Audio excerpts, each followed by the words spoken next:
What's up? Welcome in Good. to the Wit and Grit podcast. I don't know how fast you want to go when you go live. It's like, do I want to keep the same speed we always use? Sure. Do you want to just go chiller? Probably. Do you want to just kind of like relax? I don't know. Oh, I should speak slower. Yeah, Sunday morning. Yeah, it's nice. Sunday morning, calm energy. Some of you are wondering, man, was there football yesterday? Other people are like, oh my gosh, there's football again today. But we're going to talk about all of it. The heartbreak that I personally went through yesterday with a crazy instant classic Broncos-Bengals game. I mean, that was nuts. From the doink from the doink to the fact that if a tie had not benefited the Broncos, they would not have even tried to go into overtime. Probably like after that touchdown, you would have gone for two. But the fact is a tie or a win got them into the playoffs. So it was like the only time you're going to see Sean Payton play for a tie. And I wish the offense didn't know that, because it's like on 3rd and 7, 2 minutes left in overtime to get to the playoffs. Why did Bo Nix throw that ball? Like, just run 8 yards, get the first down, then do something. Play safer. Like he was, I get it. Like they threw some of those dimes all the way down the field. It was crazy good, but it's like, don't test your luck. Go for some easy first downs. The Bengals, their defense did not get the memo about how bad they've been literally all year until like that game.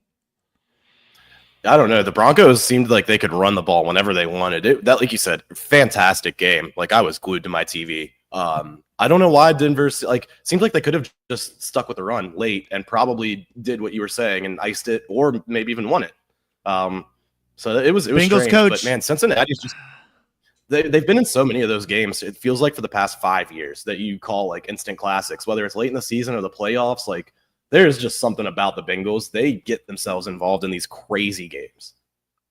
Dude, T. Higgins is what's going on with the Bengals. T. Higgins, if He's they so let him clutch. leave this They need to offseason, restart. they're going to have to pay him. They need to. Yeah, they got to figure it out. I know Jamar Chase puts up the big, huge stat lines, but like T. Higgins might be he might be the most clutch player in the NFL right now. Not saying the best wide receiver or whatever, maybe the most clutch player though. Nah, he gives me like a Larry Fitzgerald vibe. Like a receiver that actually carries a team. Well, as far as the Wit and Grit podcast went for the week before that, since we saw you guys last, all the group picks we gave you, the tie the bad coaches together parlay, interim coaches couldn't coach parlay, the teaser, the 3-team teaser. It wasn't even really a sweat. The Commanders came all the way back. At one point, it was like, man, I'm glad we teased them up. We might barely cover this. And then all of a sudden, they came back and won it. And that might factor into whether or not we back them coming up this week. Foreshadowing. But Jaden McDaniels, man, like so good. Got to be offensive rookie of the year, like locked in, you'd think. Oh, I think so. Defense isn't very good, though. Does Atlanta beat them this week? I don't know. We'll see, but we're also going to talk about the death of the Sony-verse because, yes, those weren't fake commercials. Those were real movies that they were making. They thought that you wanted to go see in the theater, and they were all Spider-Man movies that didn't have Spider-Man in them. And for some reason, it took this many financial beatings for Sony to say, okay, maybe this isn't working. Oh, week 17, who's getting into the playoffs? Will Sean's Dolphins squeak in with Tyler Huntley, or will the Broncos finally do something to get in? Or is it as predictable as Joe Burrow and the Bengals?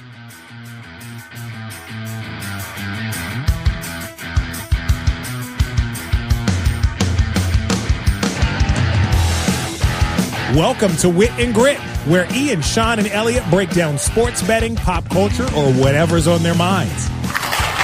The Wit and Grit Podcast. This podcast is for entertainment purposes only. Sports betting involves risk, and there's no guarantees of success. Gamble responsibly, and only if you are of legal age in your jurisdiction. If you or someone you know has a gambling problem, call 1-800-GAMBLER. ncpgambling.org. Well, let's talk about it at the top of the show. It's a live Sunday show, so we have to talk about weather because that's what's happening live right now. Jets versus Bills, Dolphins versus Browns. Both games that are going to have a weather impact. Let's start with the Jets-Bills. According to the National Weather Service, 100% chance of rain with winds of 16 to 21 miles per hour, gust up to 40 miles per hour in Orchard Park this afternoon. 18 to 21 miles per hour winds are expected throughout today's game.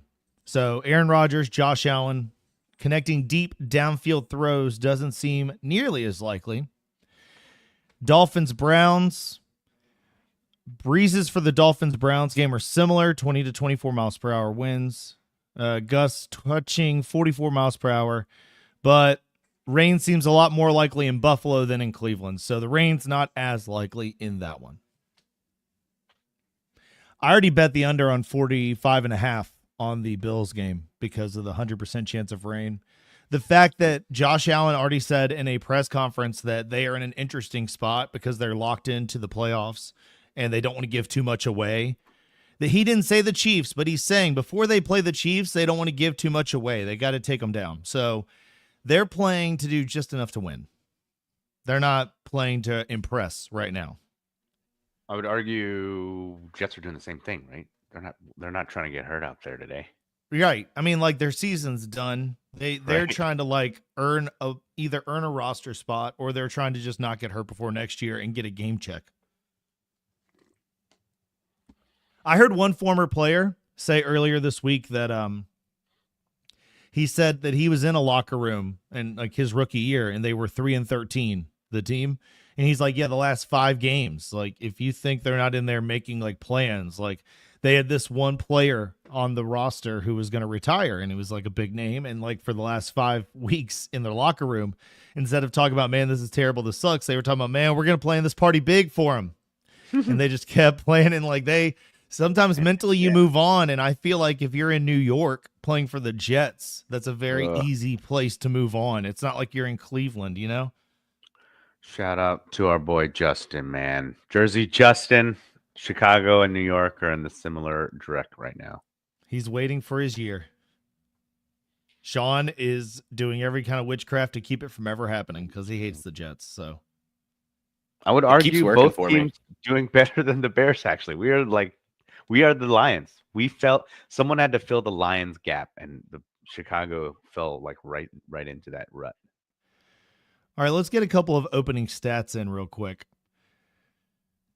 The Panthers, recent hot streak. No team is as hot against the spread as the Panthers since November 1st. 6-1 against the spread. Best mark in the NFL. Carolina was 1-9 against the spread in their previous 10 games entering this stretch. And there's a big number today.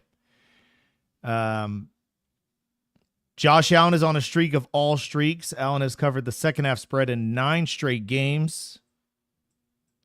Will he do that in the rain? I don't know. Ooh. Under Allen, they are 63% against the spread in the second half all time. So the Bills make good halftime adjustments. That might be something to note if you want to use that. And that's about it, other than one more spread. The Lions are now 75% against the first half spread over the last 3 seasons. So that's a pretty large percentage if you wanted to start doing halves. All right, Elliott, what game are we going to talk about first? Let's go ahead. 1 o'clock kickoff. We just talked about Jets and Bills. Do we want to give our picks on that before we move on from it, actually?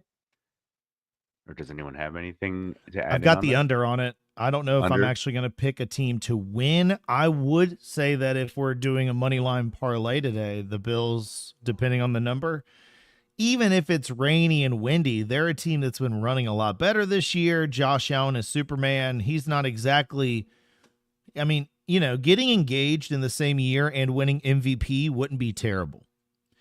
And Fair. so having a big showing in this game might mean more to him than, say, Aaron Rodgers, who is already doing press conferences where he's saying things like, well, you'll have to ask Woody when it comes to personnel decisions, because he's basically throwing shade at the owner already.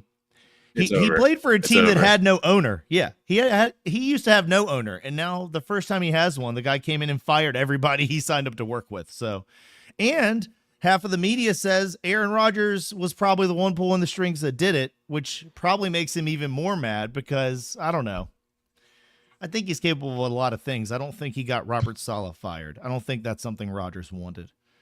It just look how terrible it went.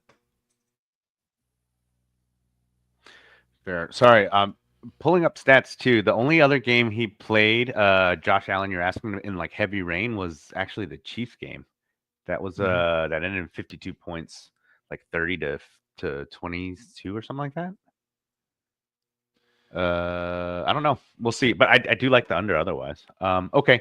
Sorry. Let's see. Josh Allen is close. What's the spread on the game right now? plus 10. 10 for New York.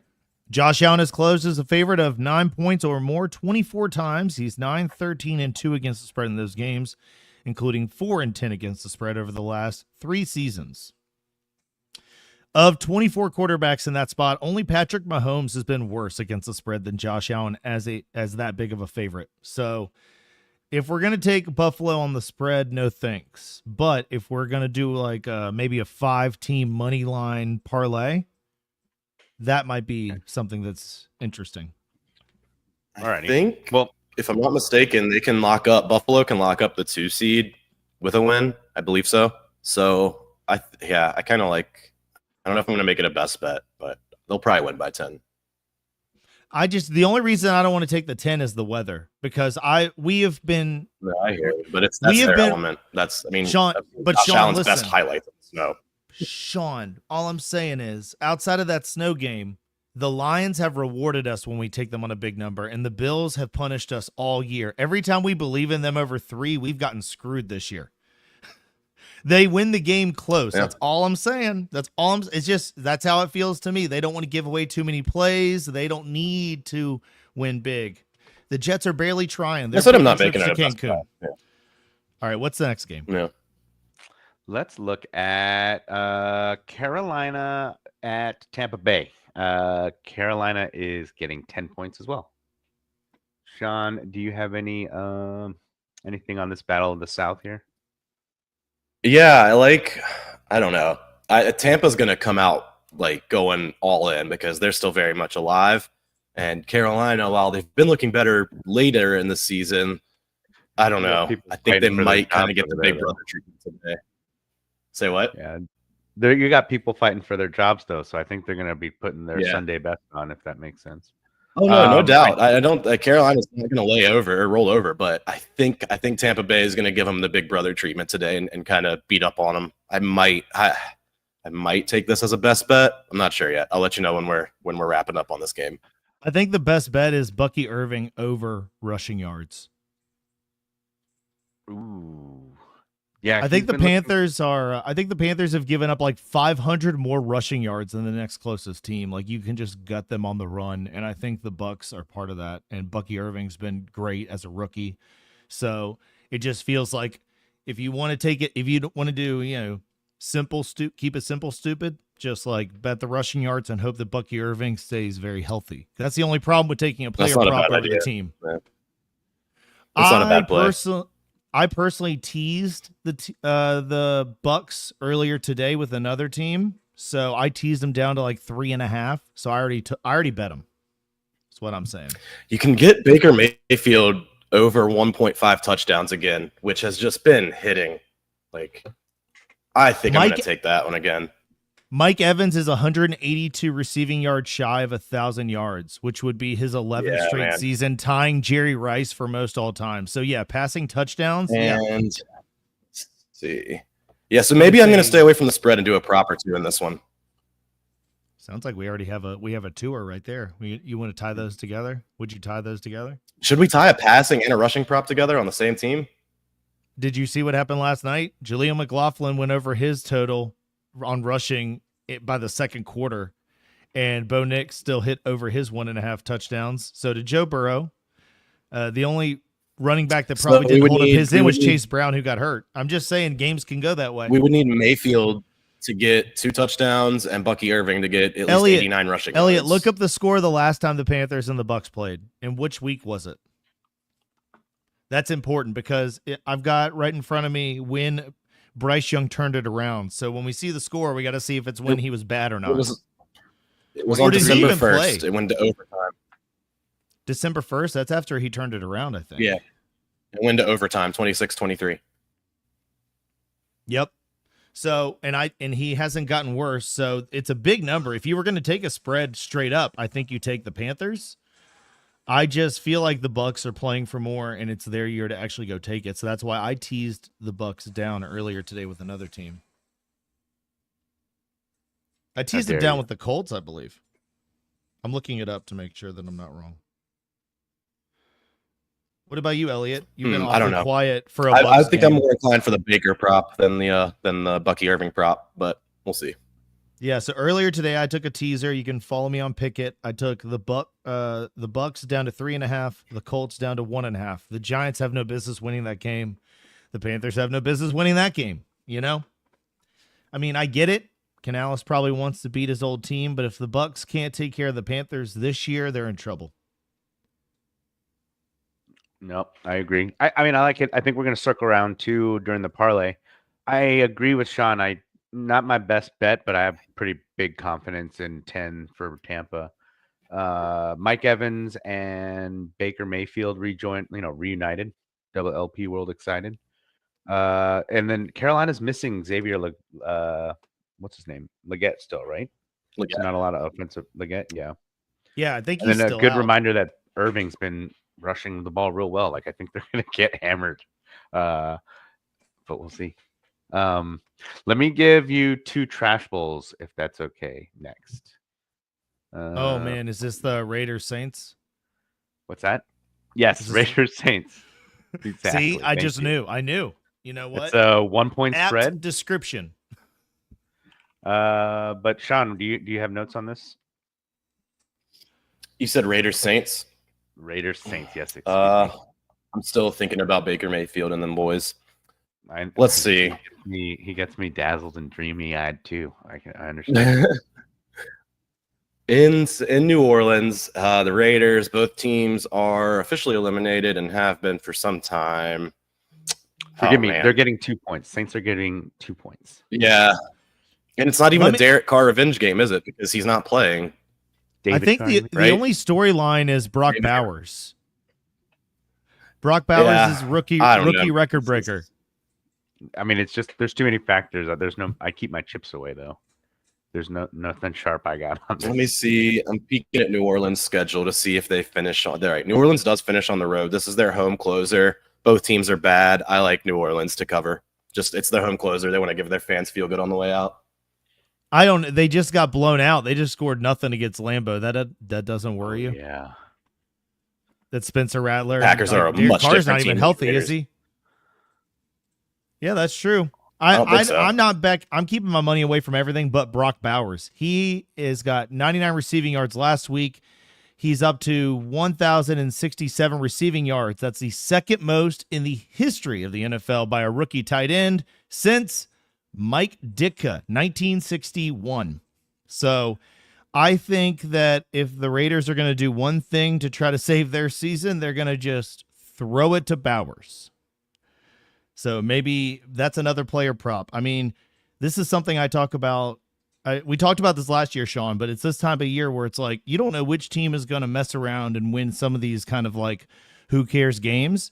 But you know that coaches know how to get their players paid, who needs to hit milestones. Yeah. So you can usually clean up the last few weeks of the year if you just pay attention to who is near history, because the coaches are not deaf. They act like they don't care. They care. They want to say, oh, the highest scoring tight end in NFL history. Yeah, I coached him. Right? Mm-hmm. So I think Brock Bowers over. We need to look up the number, but I think Brock Bowers over on receiving might be another player prop I'm leaning towards. I'm breaking all of my rules today. I like it. Oh, no. Oh, don't scratch out all the rules, though, Ian. I was just scribbling. Okay, fair enough. Let me take you to another trash bowl, shall we? Everyone got Trash everything they away. need before we move on. Pack up and go. Okay. Titans are visiting the Jaguars. I think this is even less fun to watch, but I'll look to your boys' opinion, your guys' opinion. Over under on both of these games, by the way, is at 39.5 is how much confidence the books have. I don't want to have to say this, but I'm going to. Mason Rudolph is better than Mac Jones. And that's not something that I think the general public needed to figure out. But after how the Titans played last week, Mason Rudolph just ability to not be Will Levis might be just enough to beat the Jaguars here. I mean, yeah. Mac Jones just is terrible. Since he was a rookie when he was 10-8 against the spread, he is now 8-21-1 against the spread. That's the worst mark of any quarterback in the NFL. Second worst, Will Levis. So now that he's not playing Will Levis, he probably has no chance. In fact, why wouldn't we bet the Titans based on the fact that Mac Jones just can't? Yeah. No, it's a bad look. The Jags have been terrible without. They were terrible before they lost Trevor Lawrence, and even worse now. So, again, keeping chips away because I don't know. There's too many variables for me. People we haven't watched all season, and just two teams that love to lose. So, if we have heavy favorites we want for the group parlay, throwing the Titans in there to level it out because they're only at like +1 might be the way to go. Just throw in that money line to kind of bring it down some heavy favorites. For the love of God, don't make me count on the Titans, Ian. Don't ask me to do that. Yeah, I don't think you want to incentivize yourself to watch this game. I never said I could watch it. Okay, what's next? We don't want to talk about this game too much. All right. No. Don't worry. I just wanted to get our trash games at 1:00 out of the way. Oh, wait, hold on. I got one more for you. Wait. Oh my good. gosh. Oh, yeah. Sorry. Tough spot for Jacksonville. Teams playing at home in Eastern Standard Time who played their previous game in the Pacific Standard Time are just 45% against the spread the last 20 years. That includes 3-8 against the spread this season, 17-27 against the spread the last 4 seasons. So the Jacksonville is at a rest disadvantage with a historically terrible quarterback. Hey, for any of our listeners in Jacksonville, Duval County, stand up. You can get to this game for $17. Yeah. It sounds like it'll be a hoot if you don't like your home team. So, are we talking about Sean's game yet or no? Not What's quite next? yet. I want to go to the Colts-Giants game to get our last trash game out. Okay. So we have Colts at Giants and spreads 7.5 points in New York's favor, actually. Or sorry, New York getting those points. I see. Yeah, Colts just hanging on by a thread too. I would love to say that I could trust the Giants here, but they're just so bad at everything they try to do. And the Colts are hanging on by a thread. They have to stay alive in the playoff race by winning this game. So I think they probably take care of this, unfortunately. I really like the Giants too, so I like to see them win. But it's been kind of a bust of a year for them. So And I don't know. Anthony Richardson's not playing, right? I know. Yeah, I believe that's correct. Yes. Nor is Just making sure we mention it. I don't even remember I think the Giants are starting like Drew Lock, right? It doesn't matter. They're terrible. Whoever the Giants are starting is going to be terrible. It's just they could put anybody in. They could put anybody in. And I think Tim Boyle is their like emergency quarterback. So like if you ever have to say Tim Boyle's name, things aren't going well. All right. We got that out of our system, or any more notes on Colts? Colts are. We talked about it a week or two ago. Colts are still undefeated in their division against the spread. They are just 4-6 against the spread outside their division. So I mentioned it when we talked about the Bucs game. I'll mention it now. I teased the Bucs and the Colts down. I already put that in. I put 3/4 of a unit on it. You can see it in the Pickett app, but go ahead and grab that, I think, because the Panthers are going to lose this game. I think the Panthers are going to lose this game to the Bucs, and I don't think it's going to be a 3-pointer. Eventually, they're going to take off because Chuba Hubbard is on IR now. The Panthers have no running back to mention for a run-first coach, so things are going to be different this time around. And I'm done. All right. Now we've got all our garbage out of the way. One more 1 o'clock game, and then we've got 2 headliners and 2 4 o'clocks. Okay, so Cowboys at the Eagles. The Cowboys are coming off a better performance the last couple of weeks than they've shown really for most of the season, right? Minus a couple games at the beginning. They are getting 7.5 points in their favor, meaning for them. Sorry, plus 7.5. Losing my own narrative here. I'm flaming out, boys. Do we have confidence in the Eagles here? Or is this just a good one to grab some wings and watch while these other trash games are going off? Jalen Hurts is not starting. Dak Prescott is not starting. I don't trust Kenny Pickett. Do you? No. Yeah, answer, please. Go ahead. Take your time. Think about it. The guy that got ridiculed for having really small hands and got like a year and a half in Pittsburgh, and they were like, no, this guy's cooked. Get him out of here. Like, he got to be a pro in the same stadium he played his college games in, and he could make it work. That's all I'm saying. And then he didn't even leave the state, and now he's over in Philly. I don't know. Cooper Rush has a lot more experience, so my gut would say Cowboys. But over the last decade, the favorite in this series is 15-4 straight up and against the spread. 7-3 with the Eagles, 8-1 with the Cowboys. So who's the favorite? The Eagles? That's Eagles, right. Yeah. So, I mean, By history time. would say take the Eagles no matter what, but Yeah. See, fun stat for you, Ian. I know you'd be proud of me. Eagles this season 6-1 at home. Cowboys are 2-6 away. So yeah, the Cowboys again, weren't doing stacking good in at home Philly. either. That and Philly's not a fun place to play. I imagine even if you're from Philly. Okay, wait. So we think that the Eagles pass rush will be good, right? The Eagles will get some pressure. Here's a stat for you. Cooper Rush has played the majority of 7 games this season. Dallas is 4-4 straight up in those games, but 0-2 straight up when Rush gets sacked 2+ times and 4-2 straight up under that mark. So if they get pressure on him, I don't know. I'm not touching the game. 2 backup quarterbacks, that's too messy for me. That's the trap game of the week, and I don't even know which side the trap is. I think Philly's got this taken care of, honestly. I'm tempted to make the against the spread a best bet. Even with the backup quarterbacks, there's a better team across the board. You think Saquon is just going to run all over you? You're not afraid of Micah Parsons? Absolutely. Didn't he sink one of y'all's bets last week? Didn't Micah Parsons just have to teach you Micah's guys a beast. He's a beast, but yeah, no, Saquon is that guy. He's like, if it wasn't for Josh Allen having a crazy season, like we would have to seriously consider giving MVP to a running back this year, and it would be him.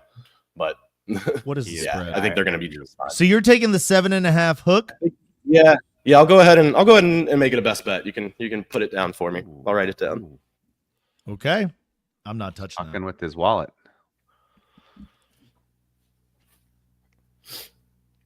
All right. Let's shuffle forward. Actually, stay on fire, Sean. We got the Dolphins. Thanks, sir. Dolphins at Cleveland. Yeah, this is not good. Tua is out, so it's going to be Huntley. I think Tua might be dressed, but as the backup, I think is what I understand. But it's going to be Huntley starting, and that tends to not go well for the Dolphins when it's anyone but Tua. Yeah, so, but DTR has not been very good for the Browns either. And you know what Tua's not very good in? Cold weather, which is today. So you get Tua off for the cold weather. Huntley played in Baltimore. Don't talk me into this. Huntley played in Baltimore, man. He's no schlub of a backup. This isn't what's his name. This isn't Jim Sorgi who backed up Peyton Manning. This isn't that kind of backup, okay? I'm a bruised and battered Dolphins fan, and just like, man, it seems like a spot that I always get my hope. Like being hopeful for this game and then learning that Tua's out is just crushing, and it makes me think we have no shot. I'm ignorant to this. Why is Tua the backup, though? I don't understand that. He re-aggravated a rib injury, or he got a rib injury this week in practice, I believe, or maybe during the game, and it wasn't bad enough to pull him out of the game. But he had that really bad rib injury, if you remember, coming out of Alabama. And it's not the same. It's not the same rib, but it's like similar enough that they're trying to be cautious with it, is again what I understand. So I think it's like he could, if needed, hop in the game, but I don't think we should expect that. And yeah, I think maybe the hope is if a miracle happens and they do squeak into the playoffs, that he'll be fine for that. Okay, so they're hoping that the Cleveland's just going to lay down, I guess. But he's there. I mean, in like case they Ian don't. said, Dorian Thompson-Robinson is not great. There's not a whole lot on Cleveland to feel great about. So I don't know, man. This game's gonna not be great, probably. I've got a conspiracy theory. What? Exactly. Thank you. What if Tua re-aggravated this injury because they saw the temperature and they were like, "Man, it's gonna be cold again, Tua," and like, you don't have to say it to him, but the coach is just like low key, like, you got to sit this one out for your ribs to be ready for the playoffs. But he's seriously thinking, I got to get somebody else out there in the cold. Fine by me, man. Totally. Like I will not think twice about that if that's the best move for the team. Like, sure, man. Yeah. I don't think Tua would care about that either. Like, I think the future of the Dolphins and Tua is going to look like that. It's going to be like there's a guy who's kind of good. Like, this is going to probably be the first team to go to a baseball method of having several good pitchers instead of just having one. Hey, I mean, do you remember our conversation? Do you remember our conversation early in the season about Russell Wilson and Justin Fields and like kind of how that could potentially be a 2 QB system and how that could be maybe the next offensive evolution in football where you've got kind of, you know, two guys that have different skill sets, can present different, you know, things that defenses have to game plan for. And it's like, oh yeah, you thought you were going to get, I don't know. Yeah. Huntley, who's going to scramble all over the place and you're gonna have to contain him, but no, instead you've got Tua who's going to pick you apart with these accurate like, I don't know, maybe a weird example, but you get what I'm saying. 2 QB systems could be really cool. Yep. I hear exactly what I think it's a great idea. And I think that keeping Tua on that team is going to involve low key trying that without hurting somebody. And I mean, yeah, given all the first quarterbacks it happens to are going to be all like, you know what I'm saying though? Yes, yeah. Whereas there's already kind of a built-in reason for it to be the case in Miami, both for health concerns and skill sets. Yeah, and I'm just saying that like the first quarterbacks it happens to are going to be the quarterbacks that are all like, "Oh no, I'm that guy." But it's like, look at it's going to be an ego thing in their retirement, dude. Like, go easy on your body, win a ring, be part of it. Let somebody talk smack to you if they want. The money spends the same. But yeah, I don't think I'm going to bet the game. Just it's going to be a weird one. I hope you're right. I hope Huntley just shows me that he's awesome, but I'm not going to bet it. All right, let's move on. Next game. I was going to say 2 other teams this season that have started with that 2 quarterbacks sort of system, Sean, were what was it? Well, Green Bay is what I was trying to segue to, who had Jordan Love now in the driver's seat. They're visiting in Minnesota. They're doing much better than they did. Malik Neighbors, I think, has been in and out though. -1 Vikings. What do you think, Sean? This is a weird one. Why is Minnesota favored here? Is Jordan Love hurt or something? Am I missing something? No. What are you talking about? Yes, they're 13-2. The Vikings are 13-2 this season. That's why they're doing amazing. Sam Darnold's doing really well this. No, yeah, no, I know that. I've got him on a fantasy team or two, but like, no, I mean, they're plus. I they're didn't -1. I mean, so they're not favored by any stretch of the team, but yeah. This is rough. I don't know who to pick. It's tough because I've been going back and forth on it. Yeah, same. Because everyone's been watching Detroit, and everyone's like, well, these are solid 2s. Both of them are solid 2s. The division's still in play, right? If Pack wins out and Vikings lose out. Can we tease one of these teams? For the it's going to be card. Close. No, I think isn't the division? Oh, that's right. Yep. No, Detroit exists. Yep. That's what I'm saying. Everyone's been watching them as number 1. They forgot that there's been 2 disgusting teams still duking it out in the NFC. I think Detroit doesn't even have a lot yet.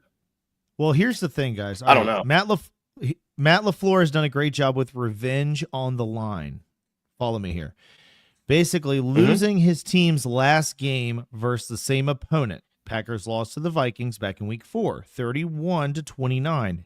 It was close. Keep that in mind. LaFleur is 27-11 straight up in that spot, or 25-13 against the spread when facing an opponent after losing to them in the previous matchup. So he's very good at coming at you the second time, which would be teams in his division most likely, right? December dominance under LaFleur. LaFleur coach teams have been dominant, 20-3 straight up, 13-9-1 against the spread. So, but the Vikings thrive in one-score games. 74% straight up in one-score games under O'Connell in the regular season. So, I think the move here is, since we're also torn, we take the Packers because they're the dog, and we put them as our first teaser team, and we find somebody to pair them with, because the last game ended in 3 points. It's going to be close, so let's just take the team we can get the most points with, who has a dominant December coach. And we're taking Packers, right? Looking at offensive Packers. and defensive, offensive and defensive. Yeah, my gosh, I can't speak. Offensive and defensive rankings. There we go. I don't know why that was so tough for me. Green Bay is slightly better at each, so I kind of agree. Yeah, Nope, if we you just guys tease lean Green with me Bay up. on Green Bay and teasing it, I love it. Because I think old NFC North mentality, Green Bay's the bully here. They're gonna come in and they always win. They just always win in the NFC North. Yeah. And that was like kind of my thought with Tampa Bay over Carolina today too. Like I think they might tap into the big brother, the bully persona. I think Green Bay might get that today too. They might become the big brother. I mean, and bully the Vikings a little bit. A game for the Sunday night. We are in prime time, boys. Seems so far away. Atlanta at Washington. Washington is giving up 3.5 points. What do you think, Sean? I think we're going to see Michael Penix. Yeah, Michael Penix making his second start after he Oops. already really looked impressive in the first one. Yeah, Did you no, I call love Michael Washington Penix? here. Yeah, sorry. Don't worry about it, all right? I saw a post. I really about like- how both potential phenom Atlanta quarterbacks were Mike and one letter away from male genitalia. Love it. This is But, a go smash ahead, spot sorry. for the Falcons. This is a smash spot for the Falcons. The Commanders are doomed. Next question. Do you guys want to push back? Listen to this stat. I've got one stat that's going to Yes, be I'm like. taking the Commanders against the spread, and they're gonna crush. Don't you want to that, listen 'cause Jaden first? Why Daniels don't you is want to amazing. listen? Yeah, Why I'm don't just you listen? You asked. Does anyone have anything to say? Commanders turned it over 5 times and trailed by 14 plus points last week and then won.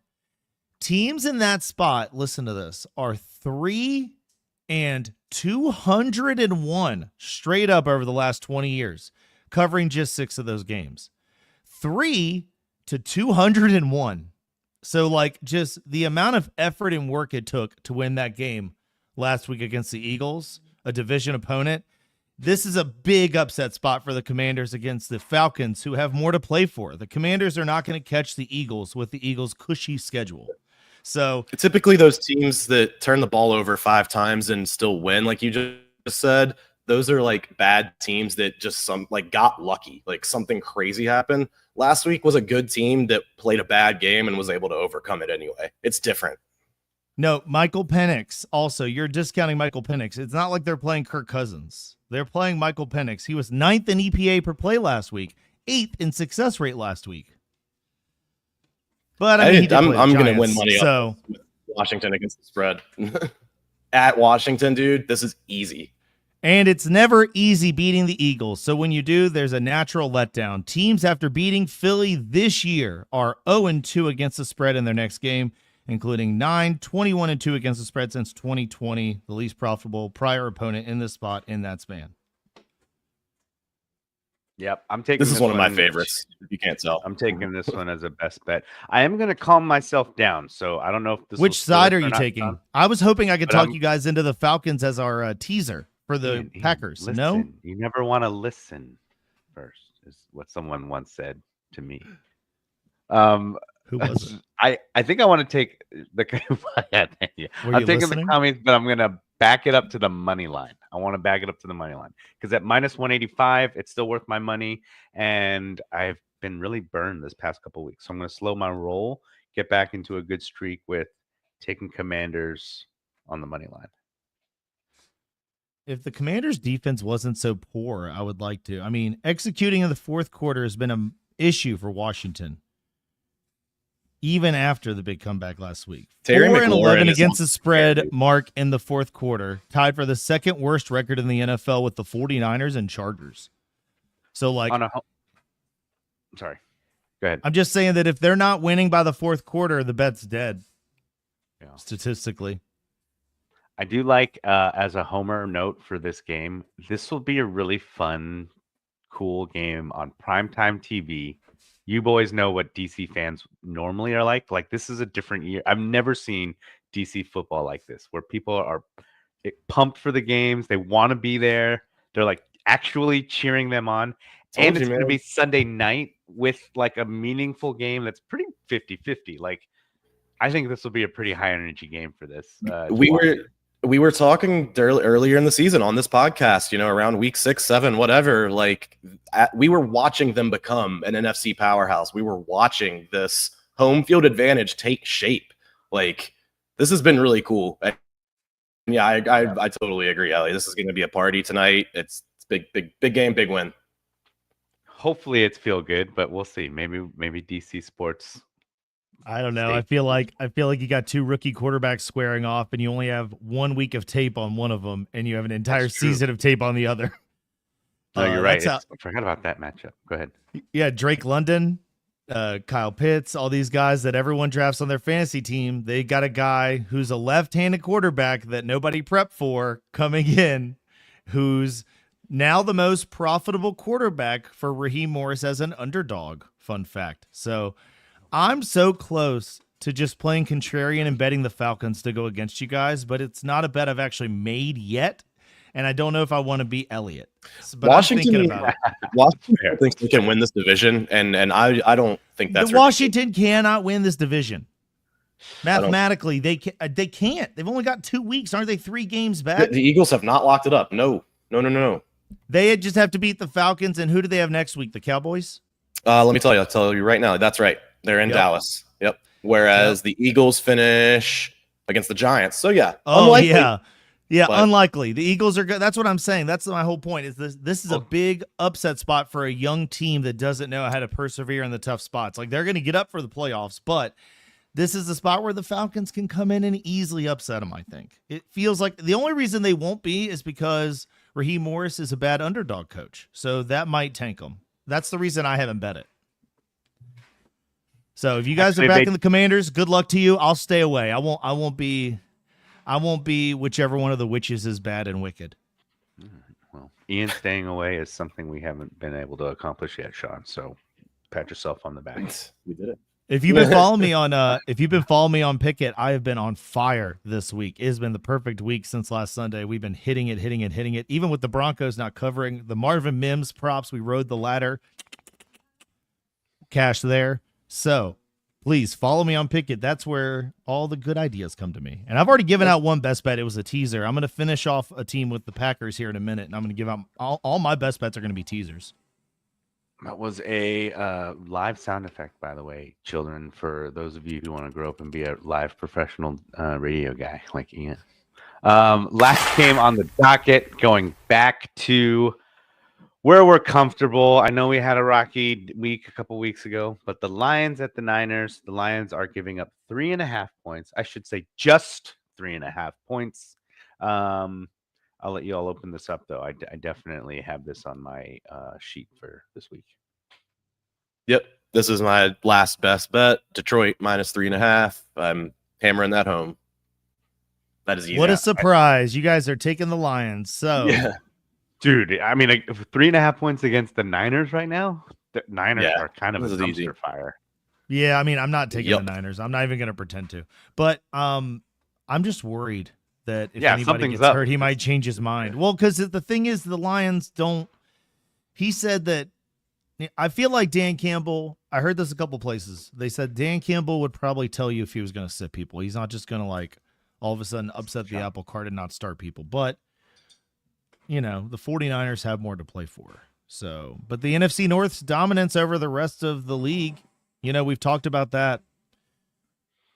No, I trust Dan Campbell to be like an old school dude of just like, no, there's no sitting down. Let's just play.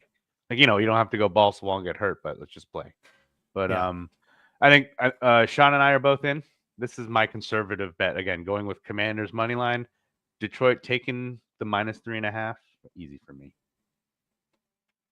I guess I'll ride with you guys on the Lions. Toot. Any more notes, Sean?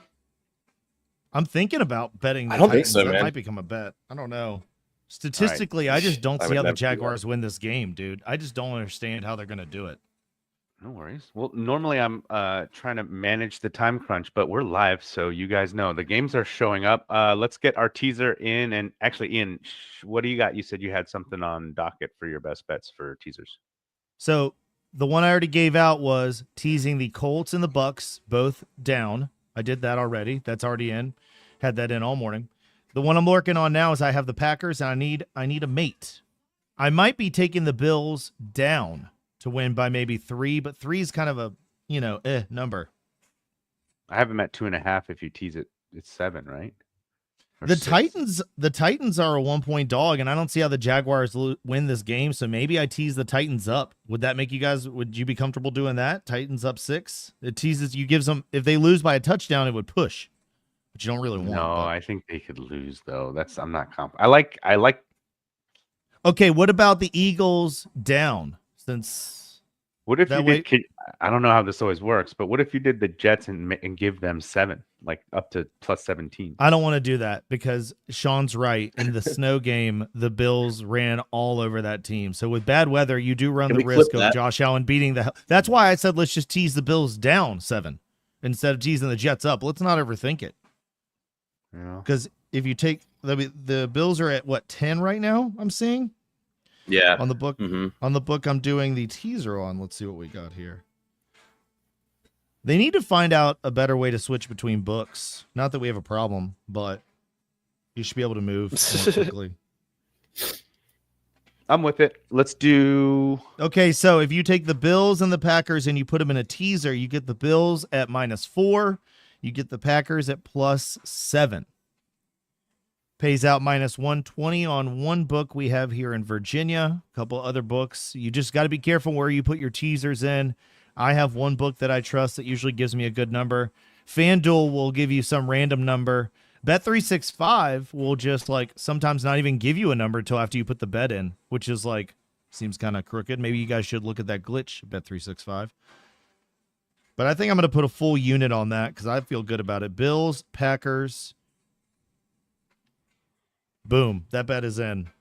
And I already gave out my other teaser. You guys both like the Lions, right? Mm-hmm. I do. And you also like the Commanders? I do. Did you have another Very- bet, Sean? The Eagles. Eagles, Commanders, Lions. So you got 2 I'm with NFC some East and a North. Yeah. Yep. Okay, so Yeah, and I think that might be all. Well, and then I am going to do, like I said earlier, the Baker Mayfield over 1.5 touchdowns. And I think against the spread for them too. But I'm not. The Baker, I'll make a best bet. how about a money line I think just parlay? the- Anybody interested in that? depending on the teams. Actually, I love a money line parlay with the Lions, the Commanders, Okay. Yup. and the Eagles. Got me. I'd like to keep the Commanders out, and those are literally just Sean's teams. Yeah, bro. that's just my bets. Those are just his bets. I don't know Yeah, if but you on a money meant line, to do that. okay, hold on. Sorry, take out the Yeah. Eagles, scratch the Eagles. Then Leave the I'll take- Lions, but pick 2 other teams. I don't think the Commanders are should going to we win this offset game. with the Vikings? Should we offset with the Vikings? Do we think the Vikings are going to win? We just tease the Packers up. Are I you know, saying that's just what I'm saying. split the difference? We're hedging. Well, And I you do know think that- the Vikings. I think they win. Yeah. let's calm down for a second. We think the Bucks are going to beat the Panthers, right? Yeah. But So that's at if you- -600. I'm trying to keep a -100 3-way. I got it at minus. Okay, but I'm just saying Bucks. If you take, I was thinking about going heavy favorites this week because it's just a week of bad teams can't afford to lose. So let's just take a bunch of heavy favorites. So Bills, Bucks, Lions, and then if you guys would let me get the Titans in there, It would No have way. 3-1. No? Okay, fine then. You just told us Colts? big. How about Colts? Big Colts? Colts over Giants, right? No. If it's not the Bucks, or sorry. No, I mean Elliott's right. It doesn't pay out anything. There's not enough games today to do that. Like because we lost all the games on other days. Commanders, Lions, and Vikings look like. Sorry, I can plug that in. I'm seeing plus 328. I'm liking that. I just don't know I just don't want to pick a winner in the Packers Vikings game. That's why I teased it. Like and I don't think the Commanders are going to win. So if you want to make this an Elliott group parlay, like an Elliott parlay, make this an Elliott Fun Day parlay. Okay, so Elliott's putting that one in. Elliott, put it in on your phone and tell us what it pays out. I will. Hold on. Give a pad for me here. Let's save. Actually, if I may request, let's save our Sony conversation for our next episode. I think we'll still have time before major releases, so the content shouldn't be stale. But well, this is labeled as the one that's going to have it. Oh well, they're going to be the Sony conversation. It's not going to take very long. I just wanted to talk about how the fact that all the terrible movies that Sony makes are going to be going away. They tried to make a Spider-Man universe without Spider-Man, and it's one of the big reasons I think people have superhero fatigue, because if you're not a fan, you don't know which ones are Marvel, which ones are Sony. You just kind of see these things coming up during football games and things like that. So overall, thank goodness Sony is not going to be doing any more movies about Spider-Man without Spider-Man in them. That's the whole conversation we need to have. And we can get in depth about it another day.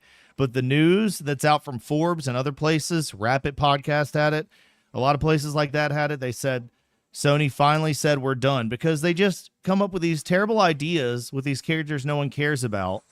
And then they do half-baked scripts that they try to finish while they're already shooting production. And it's chaos. The only thing they've done that worked outside of the main Spider-Man movies that you know, and half of those did not make it to a trilogy, by the way.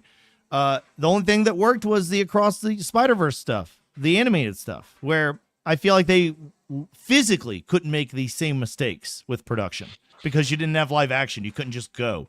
Like, the drawing took that long, so the script actually had time to develop. Is that movie still going to be happening? I don't know. I feel like they would not axe the Across the Spider-Verse stuff because that's the stuff that they've had the most success with. Yeah. And it does feel separated. Are they selling this officially to Disney, or is that just assumed in my mind?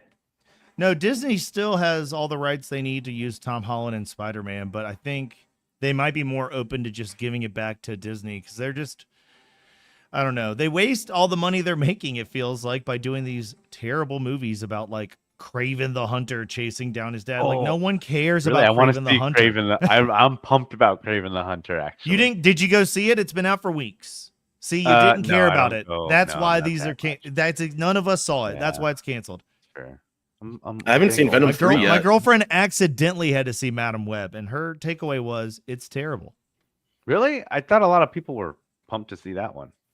I didn't. Nobody. See it, You're right. A lot of people were pumped. I didn't see it. That it was supposed to be cool because Madam Web comics are awesome. Madam Web's a big deal in Spider-Man, but I remember terrible. Especially from the animated cartoon series in the 90s.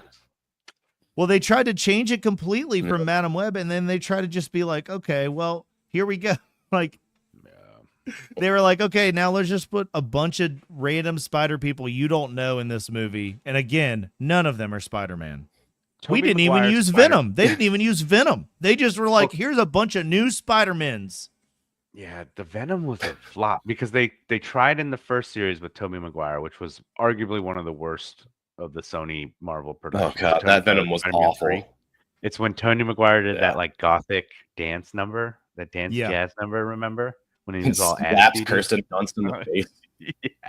It's barely clear that's supposed to be a Gwen Stacy. It's barely. That was too bad. I was like, what are we doing? Oh yeah. Although Spider-Man, the first one wasn't terrible, and the second one I would say is one of the better Marvel movies. Period. Second's really good. Well, what really upset me was I found a ranking from worst to first, and obviously Kraven and Madam Web are 15 and 14. But easily. But I'm Morbius just- 13. I'm a Spider-Man. More. Oh yeah, no, he was 15 actually. I think Craven may have made 13 for being the newest. I don't know. 13. Maybe But it's just most series. they had the But- sequels rated higher. Like they had No Way From Home. They had Far From Home rated higher than No Way Home. You just combine That's it. Disney. And I don't think I agree with that at all.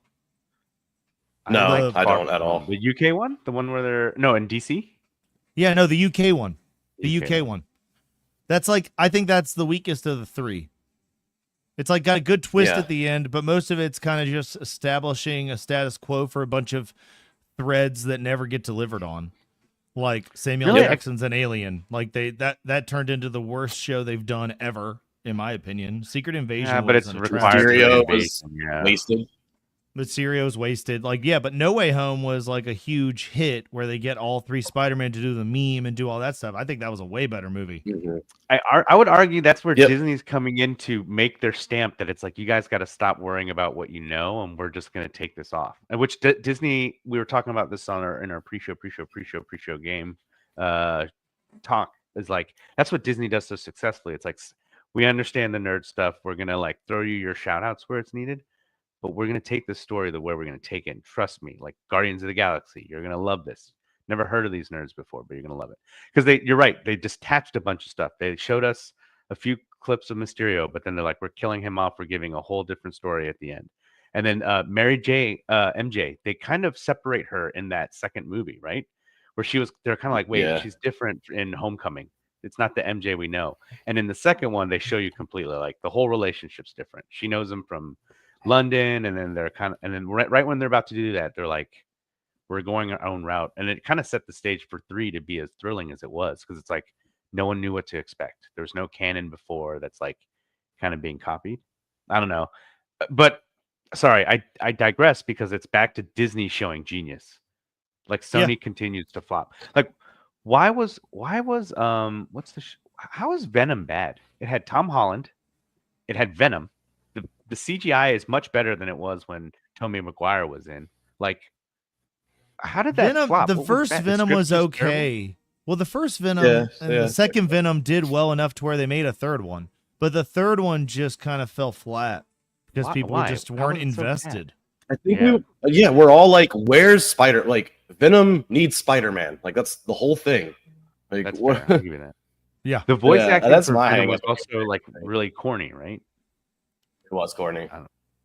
I don't know. I never went and saw Venom 2 or 3. I just didn't care. I saw the first one when it was free and it was out because I was like, I saw okay, 2 let's see just what they because I did, was- but I wanted to see how they did Carnage, and it was kind of cool, but could have been a lot better. And Carnage should have been a Woody rated R. Harrelson. How did that blow up? Yeah. Oh, the problem Sorry. is no, it's exactly what you just said, Elliot. It's like what we were talking about with the old DC universe. They just wanted to cast stars instead of getting No good script, scripts no and writing. actors that fit the part. They wanted just big names, and they spent all the money they had on the movie getting Woody Harrelson and people and Tom Hardy to play the parts instead of just getting unknown actors and getting good scripts. You know? I guess that's where I rely on Woody and Tom to make better decisions, man. But How I did- shouldn't put it on them. I shouldn't. How did I know, Guardians I know, of the that's funny. Galaxy take off? They took some guy off Parks and Rec and made him the main guy. Fair. He was a That's fair. fat comedian. They just told him gave him a year to get in shape and put him in there. And like, And then why is you're right, no and one the else name trying to stars? do this? For Bradley Cooper and Vin Diesel, they're like, just record like 3 lines and we'll animate you for the Yeah. rest of it. Vin Diesel's like, I don't know about that. And they're like, well, you're actually an animated tree. You just talking to a mic. All right, I'm in. All right. Family. I do appreciate Perfect. you guys letting me talk about nerd stuff, but I think we're coming up on game time. Should we wrap Yep, up? I think on what that's we have about in? it. That's true. So That's 20 minutes my- to pick off. So my best bets this week are both teasers. Packers and Bills, tease them down. And then I took the Colts and the Bucks, tease those down. And then I've got various player props I'm putting in. If you're interested, go find me on Pickett at Ian Price. And you can find all our socials at Hammered Shark Productions anywhere. If you can't find it, maybe it's Hammered Shark Sports. We're trying to make it uniform. We'll always Right, keep you guys boys. updated on that. Much love and Hey, what are you two doing? I just gave my best bets. Now you go. It's a train. What? okay. It's like I just did. It was Fair enough. such a perfect I'm transition. going on, picking it up right now. Lions taking the spread -3.5, taking Commanders money line, and then I squoze in a money line parlay with Vikings, Commanders, Lions. That should be taken at plus 628. So Ooh, making 727 off $100. let's go, man. All right. And Sean, I've just what are your got best my bets? against the spread bets. They're all against the spread. Eagles, Washington, and Lions. And then Baker over 1.5 passing touchdowns. Okay. I also put in Bucky Irving over on his rushing prop. So if you wanted to, you could do a Sean and Ian player parlay. Maybe we'll talk about that after we get off. You might see us put it in. Again, follow us on Picket. A Sheehan is what we call that. Peace out. Peace. See ya.